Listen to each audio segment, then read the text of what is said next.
This Herbalife presentation provides information as to what is said in the United States to promote shows or products that are sold in that country. This information aids distributors in this country in supervising those in the United States whom he or she sponsors. While the names, formulations, or appearances of these products may vary slightly in different countries, the Herbalife philosophy, quality, and effectiveness remain the same. This presentation may include earnings experiences of various Herbalife distributors which are not necessarily typical for distributors in your area. In any event, the success of an Herbalife distributor is strictly dependent on individual efforts. Also, testimonials of large and/or rapid weight losses are not necessarily representative of the amount or speed with which any individual person may lose. Your weight loss may be more or less depending on your own unique metabolism and current weight. It is recommended that you check with your physician before beginning any weight loss program. Copies of this presentation are available only from or through Herbalife International Incorporated. This program is authorized under rights guaranteed by Herbalife International Incorporated, and it is solely for the use of Herbalife distributors in promoting their business in the United States. Any other use of the descriptions or accounts of the presentation without the express written consent of Herbalife International Incorporated is strictly prohibited.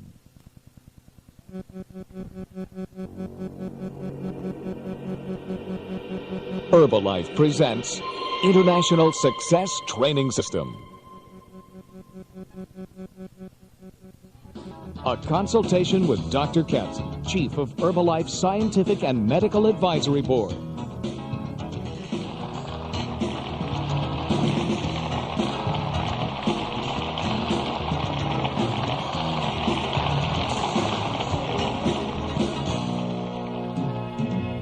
For those of you who don't know about me or my background, my healing journey really began very, very young. I had the fortune or misfortune, depending upon how you look at destiny, of having been what was called a high forceps delivery. And this was a kind of a birthing technique that's no longer used because it creates a number of nerve injuries and sometimes brain injuries. I had a paralysis to the side of my face, which continues to this day. I mean, some people, when I blink my eyes, people think that I'm winking at them. I'm not, well, except at you, Ben, but otherwise, for the most part, this is the legacy. Now, there is a president's team person who actually had the same birthing accident and injury that I did, who had seizures for the first several years of her life. Now, I didn't have that misfortune, but I had very severe migraine-type headaches for years. I went to doctors for treatments. I had diagnoses. I had all kinds of therapies and all kinds of treatments through the years. But in the back of my mind, I was always obsessed with this problem of how does one get better? How does one heal oneself? What is the nature of healing, and what is the nature of illness and disease? But I had a great love of science, and my great passion besides healing had been the understanding of science and the ways of the world, and I studied calculus, and I studied physics, and I had an undergraduate degree in quantum mechanics, and I went on to do graduate work in physiology, particularly cardiovascular physiology, which is the study of the heart and the blood vessels, and I did a dissertation, and I did advanced work at UCLA and ran a laboratory where we did experiments and research into the area of cardiovascular system and the control, particularly with an eye on understanding hypertension and the mechanisms of hypertension or high blood pressure. But during this time, there was something boiling underneath because I continued to have these headaches, and I was driven by this kind of passion to heal and to teach healing, but felt the call and the warning that was given very, very early by the ancients, which was, physician, heal thyself. And this all kind of came together for me in a very powerful way when I worked with a great American nutritional healer and physician, a guy who was one of the deans of American nutritional medicine, a fellow named Dr. Bill Currier, who was in Pasadena here. And I began studying nutrition with him and began doing it from the bottom up. And it was only after that that I really began to experience the kind of healing that allowed me to have what I felt was the mandate to go out and to begin to heal. And I went to medical school. I was fortunate enough to study at UCLA. And I saw a lot of things there that excited me, but a lot of things that disappointed me. Because I saw that medicine was very much devoted to treating, which comes from the Latin word to deal with or to handle. And it was dealing a lot or handling a lot of symptoms, the surface problems that people would come with. And very often you'd come with a little headache and they'd put a Band-Aid on. Or you'd come with a little infection and they would give an antibiotic that would help the infection. But they would never go to what was deeper underneath. And they wouldn't go to the causes. And I became very obsessed with the difference between treating and healing. Healing comes from a Latin word which means to make whole. And it means to go to the roots, to go to the causes, and transform those causes. And as I was working in medicine, I began to realize there was a very big difference between going and visiting your doctor and taking the healing journey. There was a very big difference between taking a couple of pills or a shot or even having some surgery and the healing phenomenon, the healing episode that really required going deeply inward and committing oneself to real internal change. And so when I finished my training, I began to open a practice devoted to nutritional healing. I studied all kinds of the various areas of nutritional healing currently in our culture, everything from the conventional dietetics to more abstract fasting and different kinds of fasting, different kinds of food therapies, combining therapies, food allergy therapy, megavitamin therapy, intravenous vitamin therapy, and eventually developed the kinds of philosophies and the kinds of treatment and healing techniques that I've come to grow and I've come to love and I've come to use and I've come to feel the most successful and are embodied in the work we're going to talk about today and in what is represented by the Herbalife nutritional system. And I was at this point in my career, I had a very, very large practice. It was a very successful practice. And I again had this calling that it felt important to me to try to spread these technologies, to spread these ideas, to do this kind of teaching at a much higher level, at a much larger level than individual practice or even small group lectures and seminars. And I was working with a fellow named Dick Marconi, who you've met or at least heard about, and I was doing some consulting for him at that time. And he said, why don't you go down and listen to Mark Hughes? He runs this nutrition company called Herbalife, which, of course, you had to be an ostrich with your head in the sand not to have heard of in 1985. And he said, but I had never met the man. I'd never been to one of the meetings. He said, go down and hear him give a nutritional lecture. This was in about beginning of 1985. Well, at that point, I had been to about 10,000 nutritional lectures, many of them of personal interest, many of them for continuing medical education, and they all had a certain quality to them.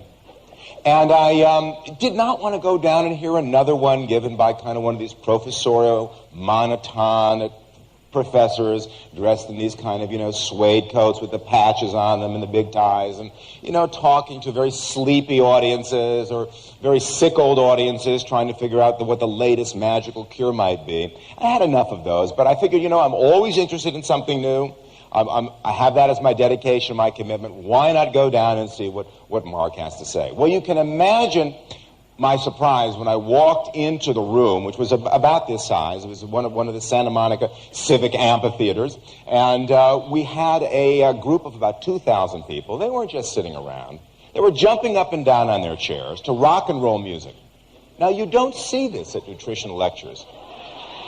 Meanwhile, these people, not only did they not look sick, but they had this energy and this glow in their eyes. And they were all wearing this button which said, lose weight now, ask me how. Now, I know a trick question when I see one, so I just didn't say anything, just walked around to the front of the room, sat down, and waited very patiently for the lecture to begin.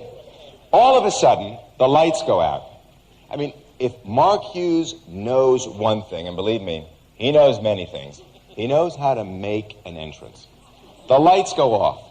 A spotlight goes on in the back of the room. The music to Rocky swells the crowd. There's this cheer and this scream, and in comes this young guy who looks like a cross between Elvis Presley and Sylvester Stallone, not dressed in a suede, kind of cloth suit, wearing Brooks Brothers suits with a diamond stick pin tie, and the crowd goes wild. It was as if the president had walked in. They're grabbing him. They want his signature. They're shaking his hand. They're giving him their babies to kiss.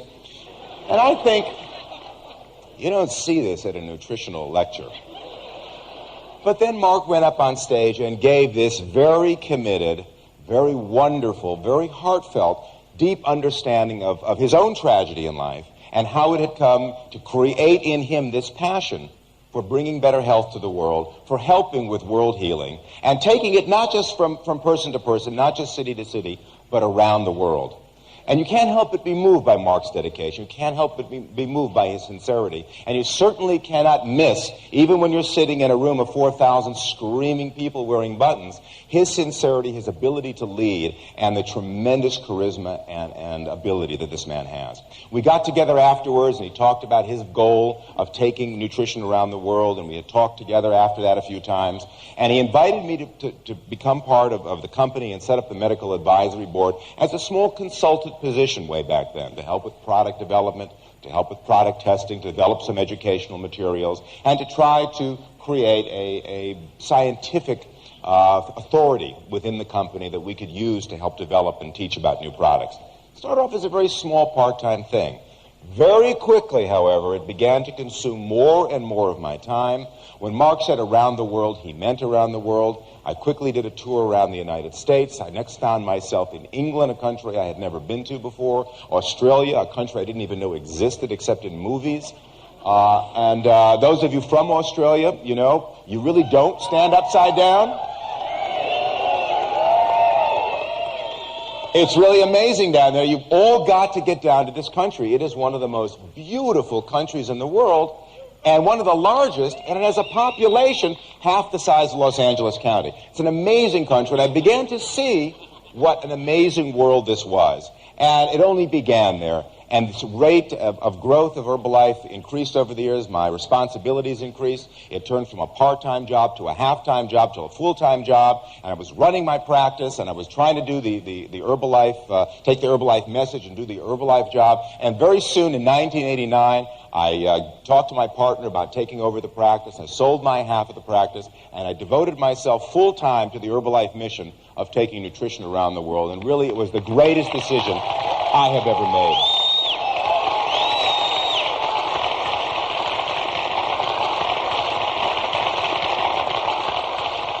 As a physician, I'm constantly aware of not just the underlying nutritional problems or the spiritual problems or the psychological problems that lie at the root of illness and the root of problems, but the financial problems. Because when you've got financial problems in this country, you've got some real stresses. And it's very difficult to achieve a real healing. It's very difficult to heal oneself and others when you have these financial problems. So to put together physical and nutritional healing with the ability to become prosperous, you know, with integrity and with honesty, is one of the greatest things I've ever seen. It's what Herbalife is about. It's what America, the West, and free enterprise is about. And to me, it's one of the greatest things on the planet today. So we've got a lot to talk about.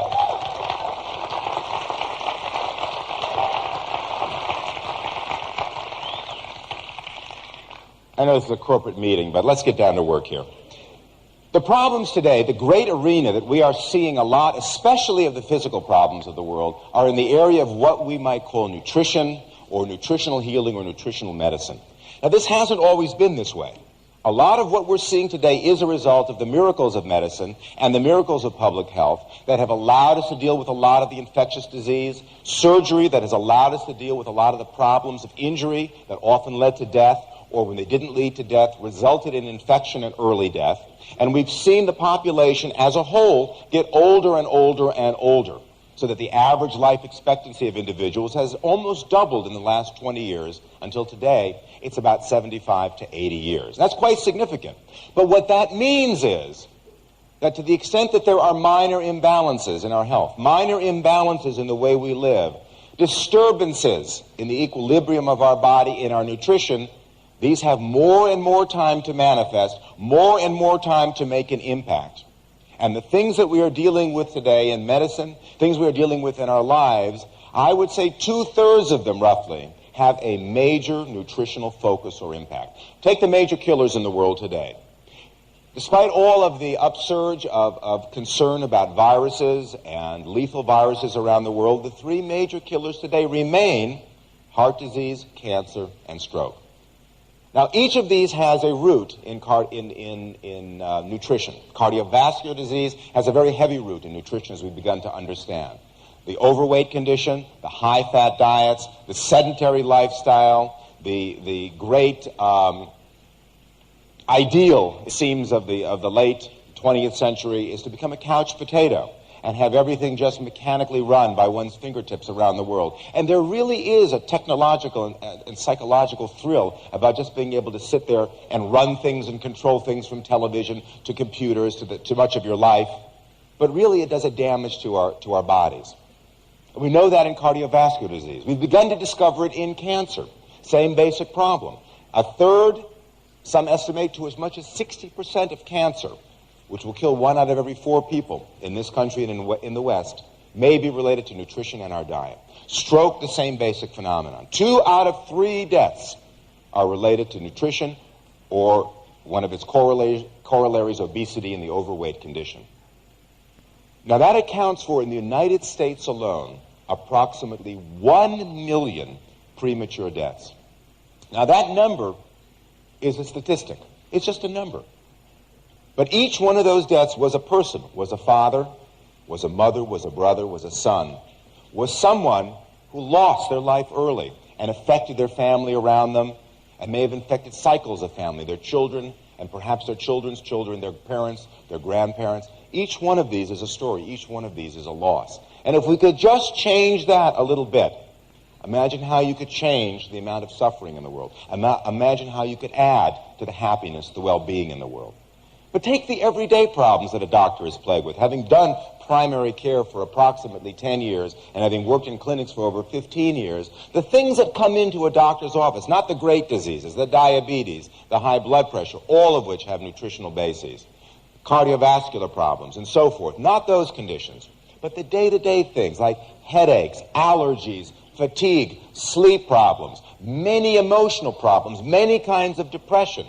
Very often, all kinds of allergic problems have a foundation in nutrition and nutritional medicine. And so roughly 2/3 of the problems, again, that we're faced with, and most of the things that we confront in the morning when we say, we just don't have enough energy, or what are these headaches that I keep getting, or why don't I feel as well as I could feel, and what's really going on, we are really talking about, to a very large extent, a foundation of nutrition.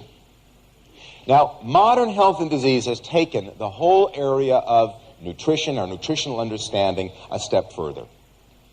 The whole basis of health and disease now in the late 20th century is not what it was in the past. I mean, if you trace the history of disease, you can understand the impact that science has had, the impact that understanding has had. If you go back to primitive cultures, disease comes from spirits. It comes from something external. It comes from an angry god. If you get a little more advanced, it comes from natural imbalances. It comes from the outside. Very often in certain cultures, we use the word catch a cold. You catch a cold. It's something that happens to you. Other people say a cold hit me. I was hit by a cold. Something from the outside attacked the body. Now, today, we begin to understand that all health and disease is a balance between the internal and the external. And the internal has got more and more refined until we have understood that really the basis of all health, the basis of all disease, occurs at the cellular level. And this is the modern theory of cell biology. It's the modern theory of cellular immunity. It is the basis of all modern pathology or the understanding of illness. Now, what are these cells that we talk about? I mean, many of you have heard me talk about this before. Many of you have seen the modern, accounts, the scientific accounts of the cell. These cells are microscopic little cities. They do tremendous things. They're the basis of life. They create and recreate. They function. And they require thousands and thousands and thousands of chemicals to do all of this. Enzymes, proteins, nutrients. All of these become the fuels of these little tiny cells. Now, how many cells are there in the body? It is estimated that the body has between 80 and 100 trillion cells. Do you know how big a number a trillion is? Talking to a couple of people yesterday evening who come from South Dakota. The area of South Dakota, by the way, is just a couple thousand square miles. The area of the whole United States is a few million square miles. These people felt a little claustrophobic in Los Angeles, where we have a population of about 20 million people. This planet, which we've talked about, which is highly overpopulated, has 4 to 5 billion people. The number of cells in your body is the equivalent of 20 to 30,000 Earths.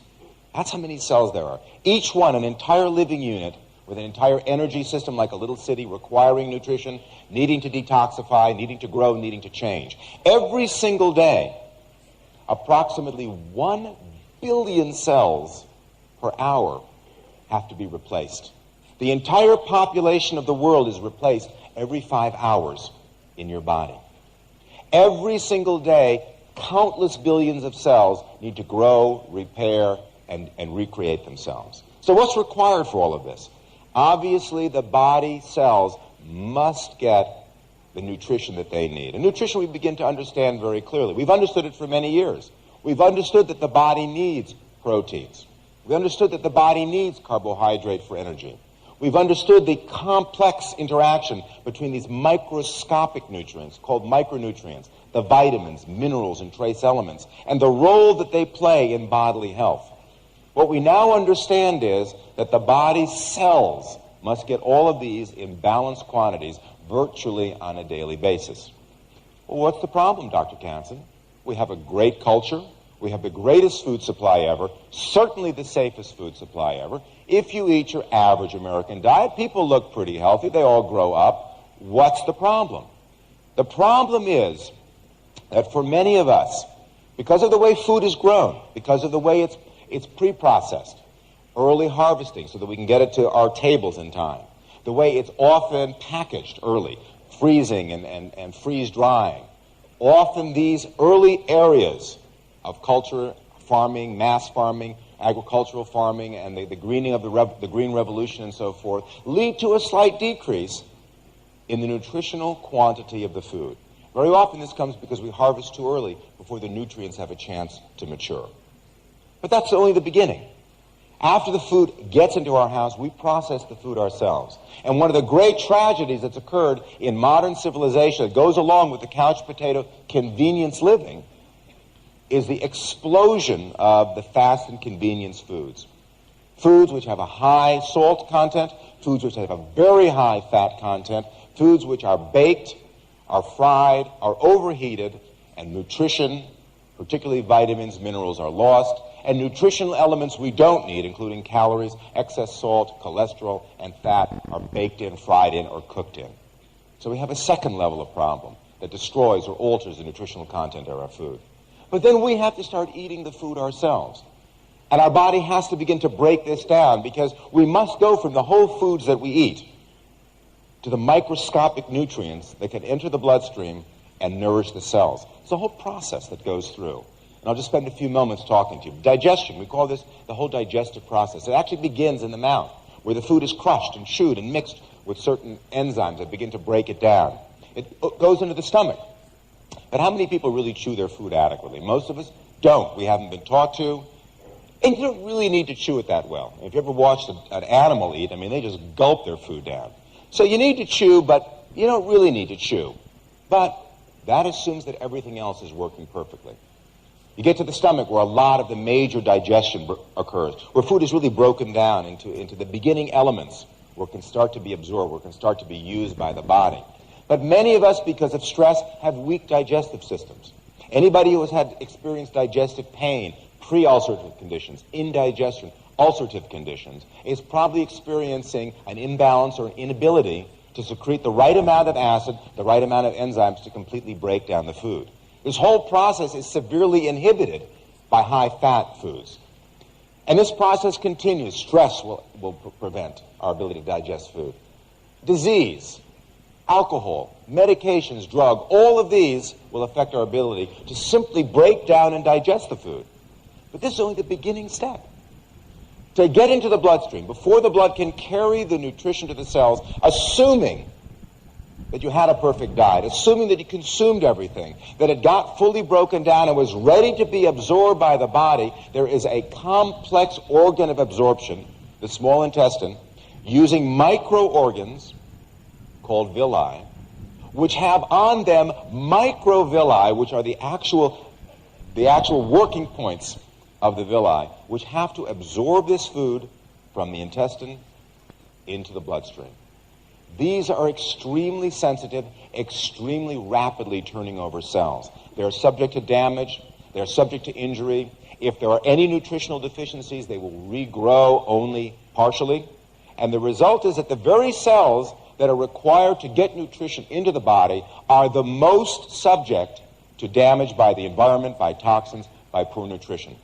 And so what you've got is a kind of a rapid downhill process. The food doesn't start that healthy when it comes to the table. We overcook it and cook out more nutrition.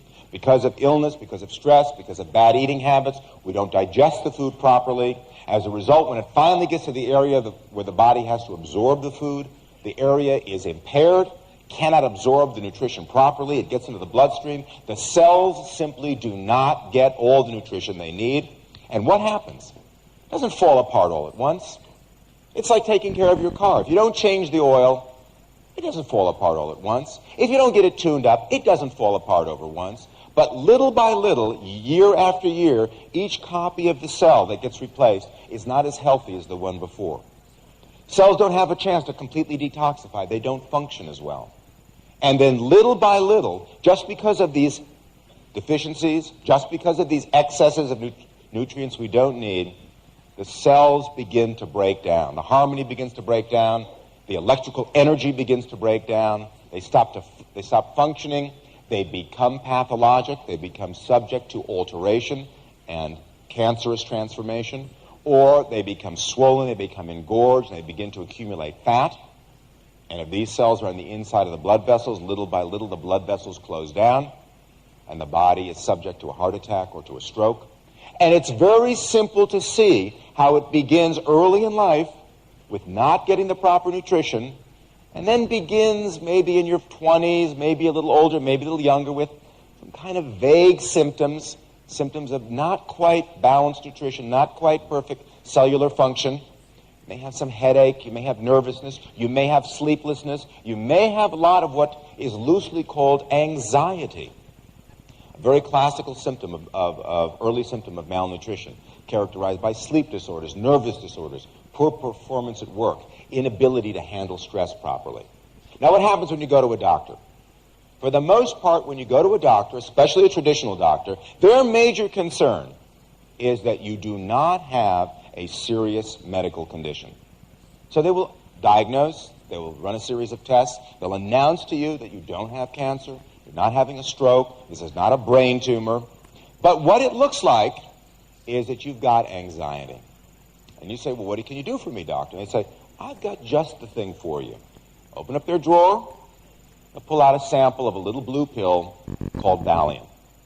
And they say, here, just take one of these 2 or 3 times a day, or whenever you get a headache or whenever you feel bad, and you'll feel a lot better. And even if you don't feel a lot better, it doesn't really matter, because if you take enough Valium, you won't care anyway.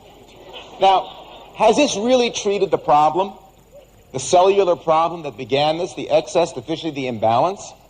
I mean, let's put it this way. We don't know all the causes of stress, but one thing is for sure, it's not due to a deficiency of Valium in the diet. So this is clearly not getting at the cause.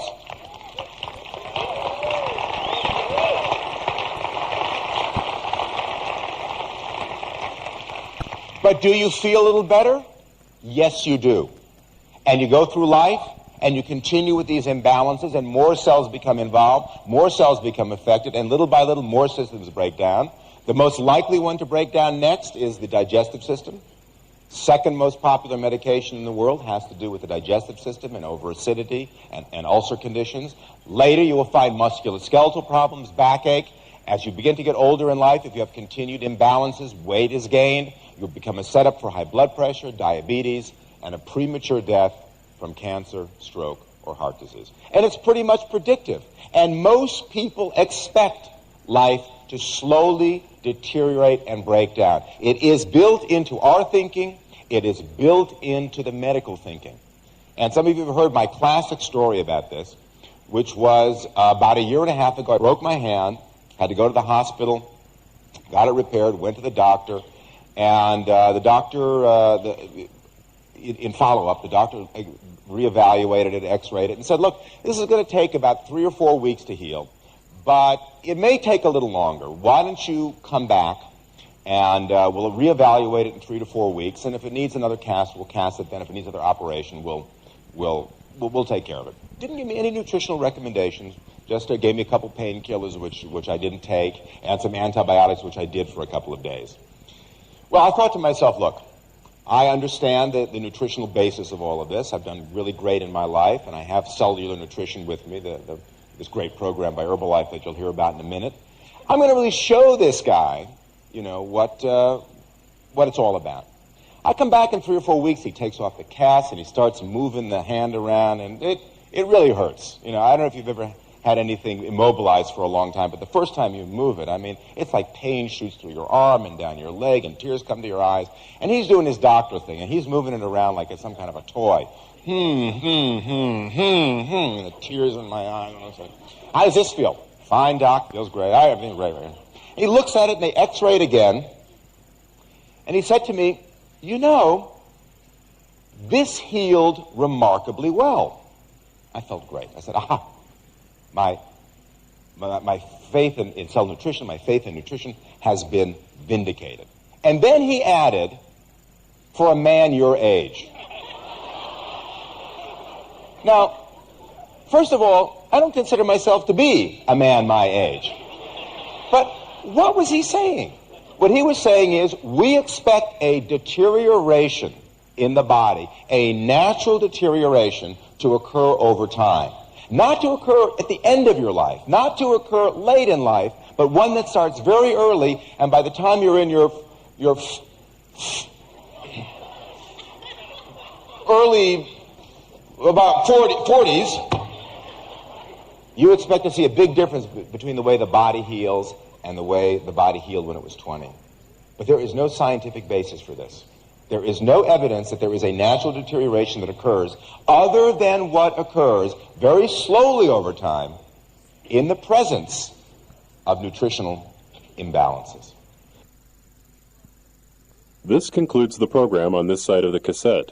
To continue the program, please turn the cassette over.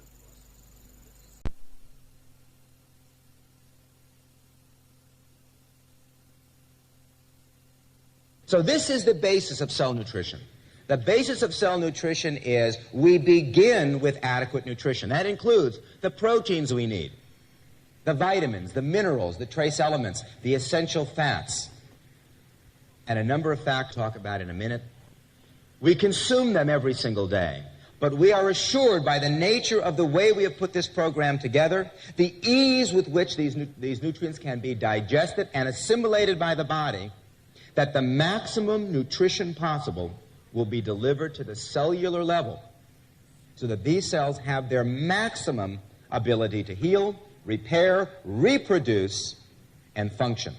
And the difference you see between a Valium treatment for nerves and anxiety and a nutritional treatment, the difference that you see over time when you try to treat headaches with painkillers and you try to treat headaches with an understanding of nutritional balances and redress those balances, and the difference that you see when you try to treat ulcers over time with medication versus a good, sound nutritional foundation is really immense. Does this mean that nutrition is a cure? Does this mean nutrition is medicine? No, nutrition isn't medicine. Medicine has its place. Surgery has its place. You get into a car accident and your body is ripped open. You want surgery. You want antibiotics because nutrition won't stop an infection like that. But there is a whole area outside where we're talking about the deep healing and repair of the body, where we're talking about getting in underneath and supporting the body so that it can do what you want to do in life without having to worry about it all the time.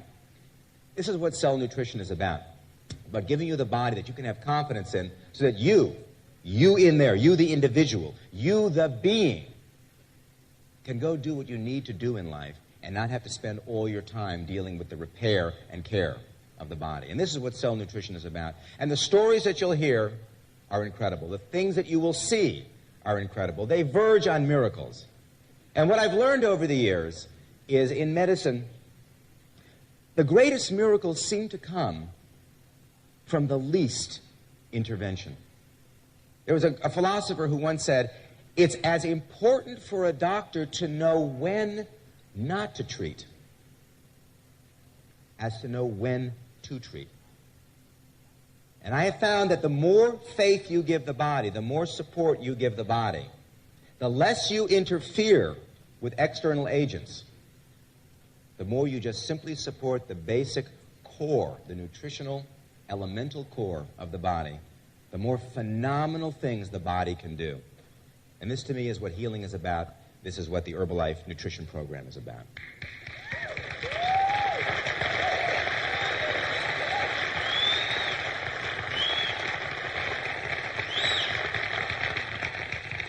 Who can use this simple program? Everyone can use this simple program. This program has been designed to be safe, to be effective, to be used by everybody. Obviously, there are some individuals who have specific dietary concerns that must be on special hospital diets. They always have to check with their doctor. But this is a program that's been designed for everyone, and it's been designed in a particular way. One of the things that I discovered particularly early in my work was that there was this whole theory of megadosing in vitamin therapy, because somehow there was this feeling that more was certainly better. And one of the things that Herbalife products assure you is that whether you take one product or two products or three or the entire line, you will never be getting excesses, you will never be getting deficiencies. Everything has been designed to work together, and everything follows a very simple nutritional formula. One, proper food and proper eating, symbolized by our Formula 1 shake, a concentrated fourth-generation shake powder. We'll discuss that at another time. It has a proper balance of vitamin and mineral supplementation, and it uses the richness of the botanical world to create the botanical factors so essential for energy, for health, for immunity and vitality. And this is the Herbalife philosophy, and it is a very simple, elegant philosophy that can be used by everyone, and those of you who have used it understand the power of it. And the great thing about it is that you can take it anywhere. You don't have to be a doctor. You don't have to be a nutritional expert. You don't have to have a PhD in dietetics to be able to get the full advantage of everything that science and nature has to offer in terms of good health. Now let's talk about how we can use this particular program and some of the things that we've been dealing with. The causes today, the problems that we're worried about, the real disease-creating problems in our society. One, obviously, our couch potato mentality, our lack of activity. Two, our inability to get adequate nutrition. But there are two that even outweigh these in terms of creating disease. One, a very important one that many of you should be dealing with. We're trying to help as best we can. We've been working on a product now for 5 years, but we haven't gotten it perfected yet, is the inhalation of nicotine via a little cancer stick called a cigarette. Now, I know some of you do it, probably nobody in this room, but it is the #1 killer in the world today. In this country alone, approximately 30,000 deaths a month result from cigarette smoking, and it doesn't affect just you, it affects those around you, especially your children. Let's leave that alone for a while, because I know that's not a problem for anybody in this room, at least not while you're in front of me. It better not be a problem.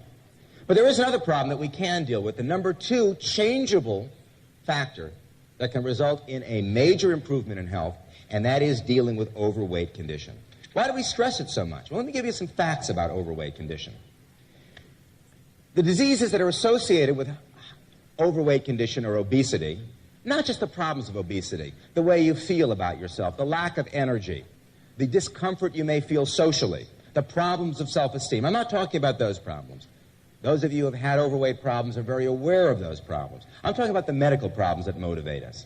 High blood pressure, adult onset diabetes, high blood cholesterol, high blood triglycerides, gallbladder disease, back and joint problems, and musculoskeletal problems of a number of kinds.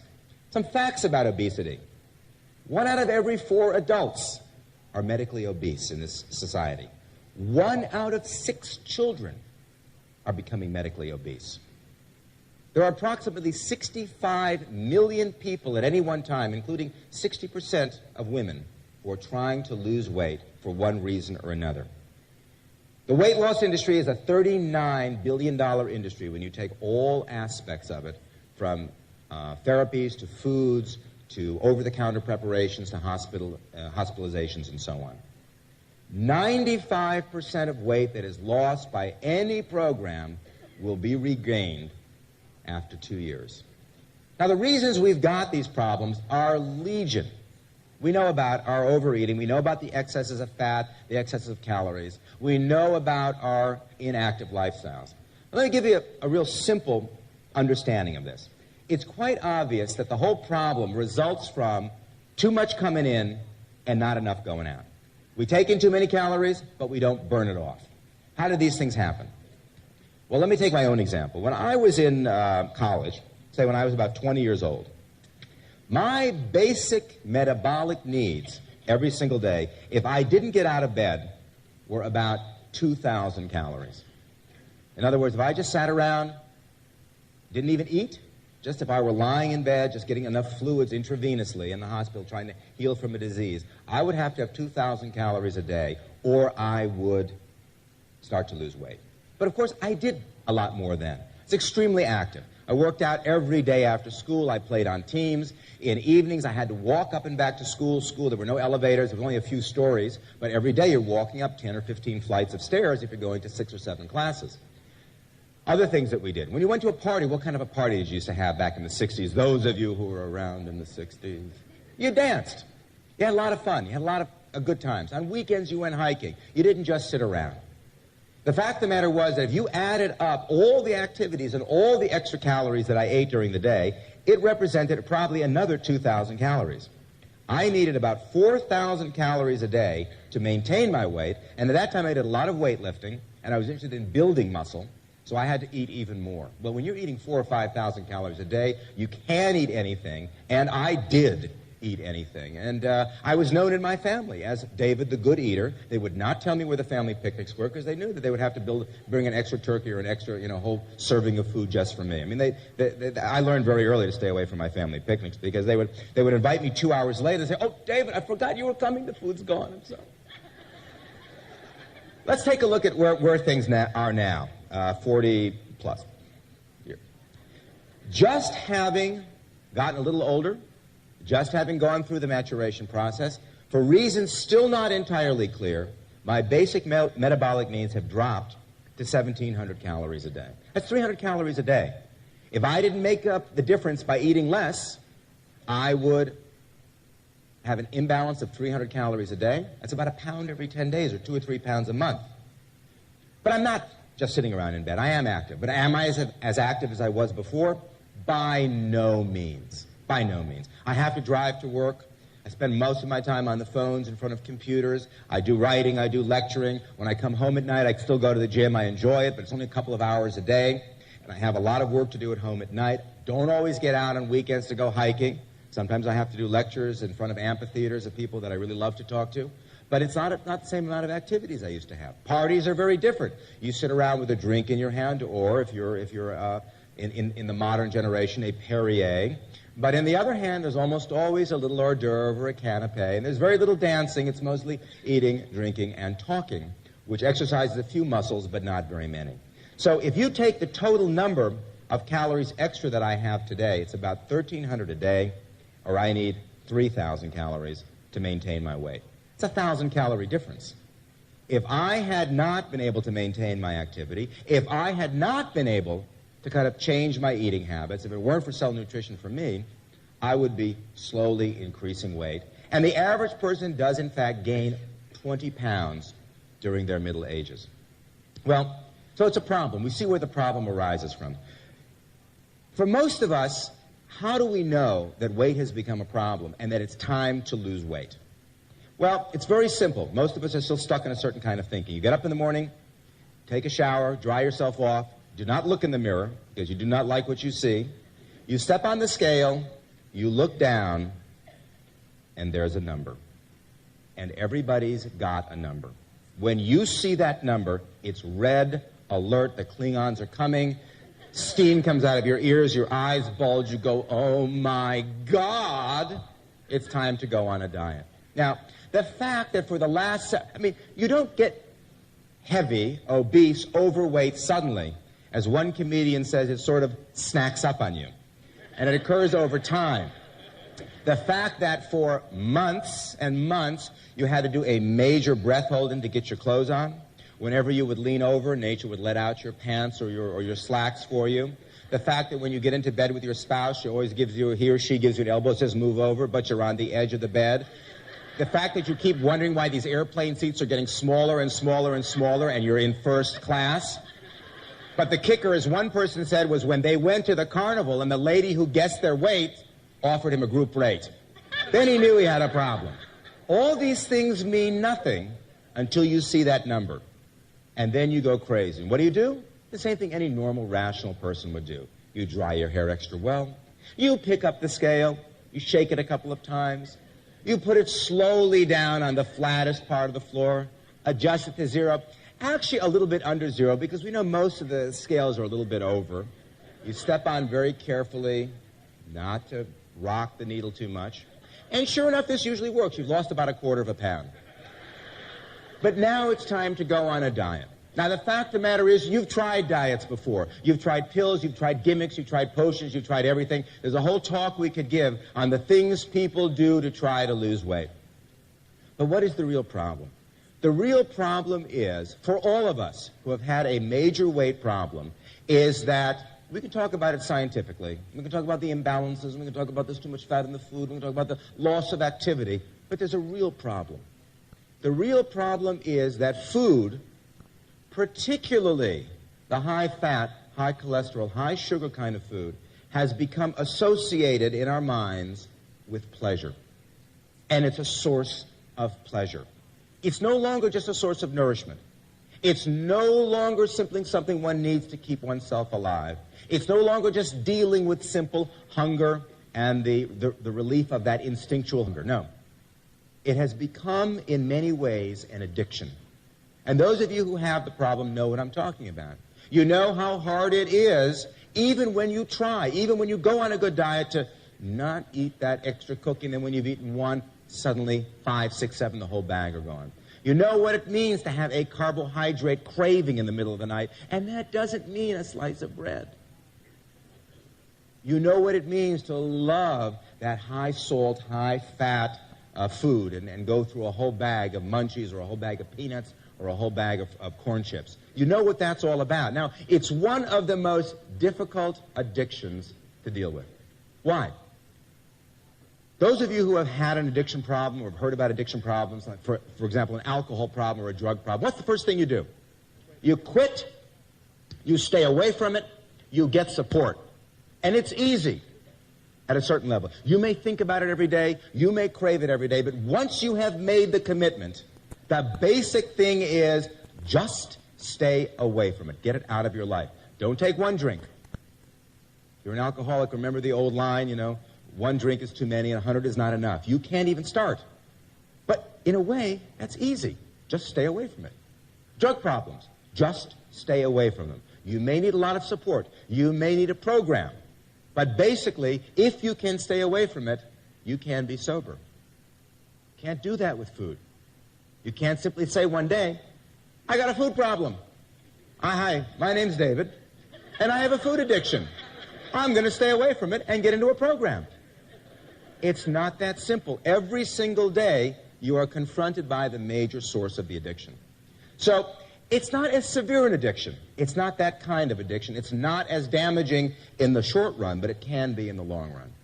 So what can help? We know what's needed. We know a healthy program is needed. We know we must give the body everything it needs on a daily basis. We know we must change the energy balance. But what do we do about that little part of the brain that's always going slightly crazy because it's not having its pleasure center tweaked? It's not having its addiction fed. And this is where the Herbalife Thermogenics program comes in. This is one of the great advancements in my mind in terms of any weight loss treatment, any weight loss therapy that we can begin to think of. How does it work?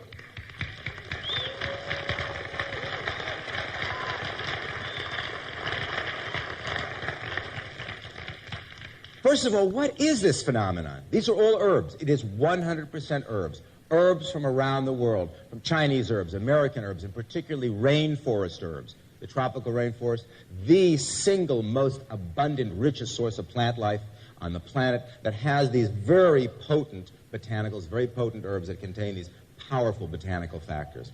We've put this together in a very modern tableting technique, using the latest and most advanced, as well as the most ancient, of herbal philosophies, herbal combining technologies, herbal mixing technologies, and herbal balancing technologies. The result is a simple little tablet with its companion balancing tablet to take a few of the green, 1 or 2 of the bays, once or twice a day. Generally, we recommend twice a day in the beginning, although many people go once a day at the end. And you begin to suddenly have control. You may experience it as a decrease in appetite. It's not really that. You may experience it as more satisfaction, fuller hunger. It's not really that. What it really is suddenly you realize you have control over what you eat. This whole craving phenomenon suddenly seems to have taken a back seat in your life. And believe me, once you've got that fella in the back seat, you can drop him at the next stop and go on with your life. And people out there,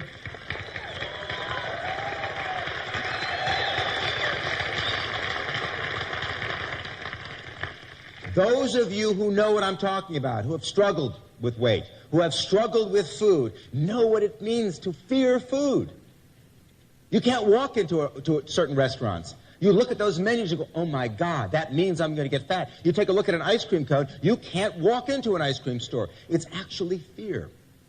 It's like an addict confronting his addiction and knowing what it can do to them. And suddenly you can have a life where 1, you have control, and 2, you have no more fear of these foods. And you can make clear, healthy food choices. We give a guide that can help you do that, or you can simply integrate it with cell nutrition and lose weight safely, effectively, healthfully, with a feeling that you are in control.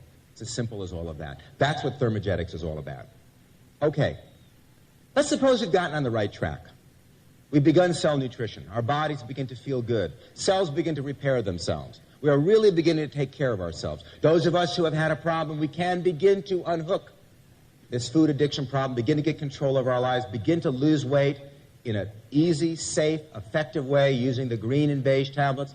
Couple, 2 or 3 times a day, whatever you need. You can maintain your weight using the same system. So you start to feel good about yourself. Begin to feel more confident. You begin to feel very good about yourself. You're getting healthy, and you're doing the best you can. And then, months go by, 2 months go by, 3 months go by. You've lost most of your weight. Start to feel good. Maybe get an exercise program. All of a sudden, you look down one day, and you notice, for some reason, there is this little bunch of fat that never, ever goes away. I don't care what you do. If you gain weight, it sure gets bigger. But when you lose weight, it doesn't quite ever get that much smaller. Those of us who have had a problem for a long time, sometimes it never goes away at all. There are people who will fast themselves and diet themselves until they really look sick, and people will go, you've lost a lot of weight, you look horrible. And they look down and all they see is, oh, look at this, I haven't lost anything. What is the problem? We have a lot of names for this. We call it cellulite, we call it stubborn fat, we call it lazy fat. Many people have said, look, there's no such thing, you just keep exercising and you keep on your diet and you just keep keeping your metabolic balance in order and everything will be fine. But those of us who've got it, and most men have noticed it, after you hit 40, you can be in really good shape, but there's always something there.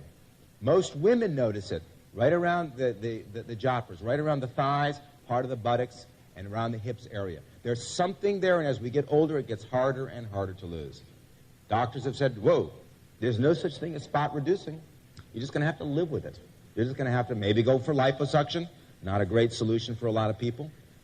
Or exercise more and more and more, and you do and you do and you do, and for some reason, this never goes away. And it becomes a source of aggravation, because you would like to have that extra good look to give you that extra bit of self-confidence. We all want it. So it becomes an obstruction to good health. And it doesn't mean you're sick, and it doesn't mean you're obsessed, and it doesn't mean you have become a wimpy, 20th century, citified American person. No. It means you care about yourself and you want to look and feel your best, and this is just getting in the way. Is there anything that can be done about it? Well, science now says yes. And I'll tell you what.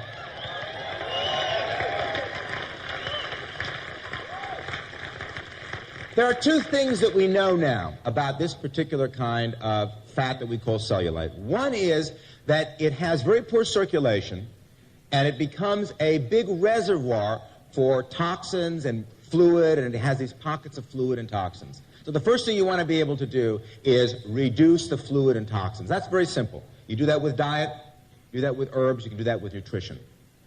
But there still is a problem with the very cells themselves, and here's what the problem is. Fat cells in the body have two systems. One system is what might be called the storage system. What does this do?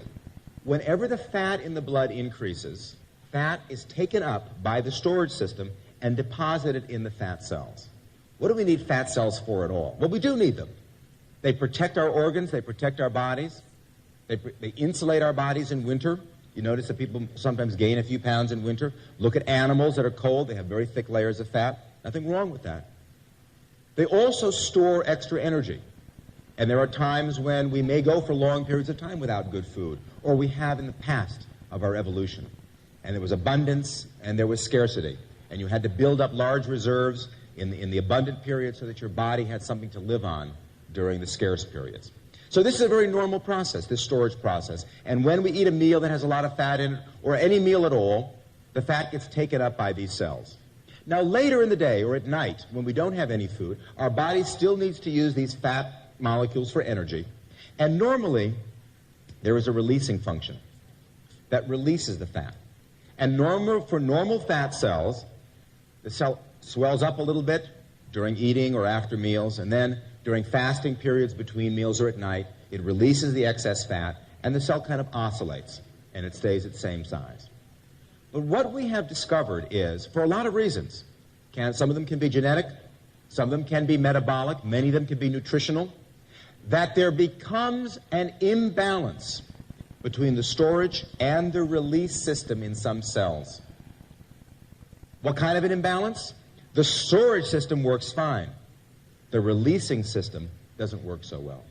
What's the result of that? The result is that no matter what the situation is, whenever there's fat in the body, more is going to go into the cell than is going to come out. So this cell is going to get bigger and bigger.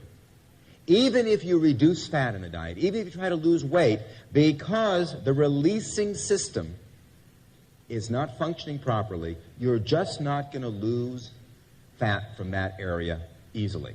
Where's it going to come from? The other areas where the storage and release factors are normal. And that's why it's easy to lose weight in your face sometimes, easy to lose weight in the upper body for some people, arms, it goes fast there, or reverse for some people. But primarily we have found in the hips, thighs, and buttocks area is where this particular releasing imbalance occurs.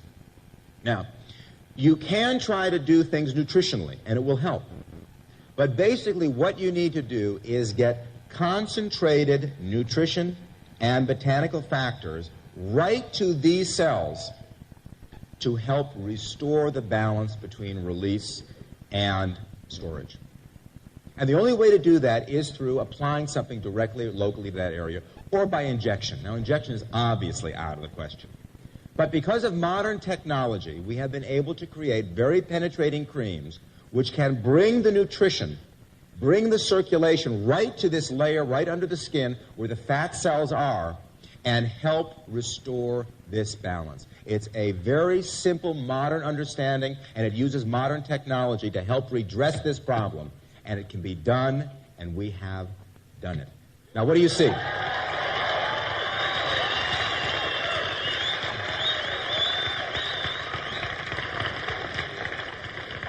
Let me give you three situations. Situation one, normal diet. Situation number two, low-fat diet. Situation number three, low-fat diet and low-calorie diet for weight loss. Even in the absence of losing weight, because you have restored the balance between release and storage, you will see a redistribution of fat from these cells to the rest of your body. So you'll see a redistribution. And what you will experience is a decrease in the amount, the bulk, the thickness of the fat in that area. Now, in combination with that, Obviously, whenever you lose something locally, you want to be able to keep the skin tight and strong. So there are factors in this which will make the skin tighter and firmer. So you'll feel a tightness, a firmness. Within a couple of weeks, you begin to see a change. Now, this change, if you go on a low-fat diet so that there's much less fat to store, then you're going to see a much more rapid, much more thorough depletion of the fat reserve in this area. Finally, if you go on a low-fat, low-calorie diet like with thermogenics and cell nutrition to lose weight, you lose the fat most rapidly from this area, and this will continue for several months. As long as you're losing weight, it will continue. Then you will see it maintain a balance, and as long as you keep using this, you will not get a buildup in that area. It will not rebuild itself as long as you maintain weight, and as long as you keep using this nutritional cream. You will see a weight loss, a fat loss, a firming of the skin without a redistribution to the rest of your body, so you're going to lose body fat overall.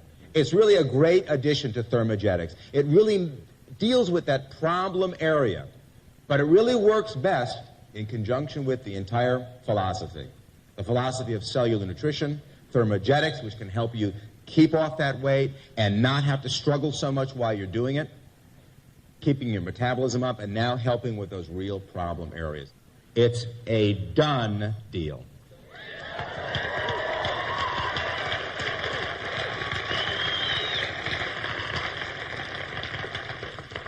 So in summary, it's really been great here today. I mean, to me, this is really the fulfillment of a dream of mine, which is to spread nutrition around the world, to really help the world heal. Because what we really do want is we really do want to feel better. We really do want to be healed. We want to be whole. We want our world to be whole. We want it for ourselves.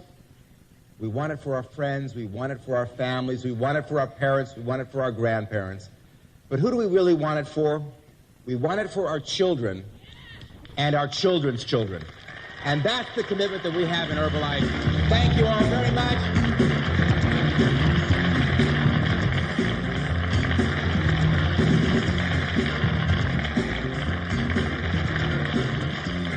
This has been a presentation of Herbalife International Incorporated, 1993.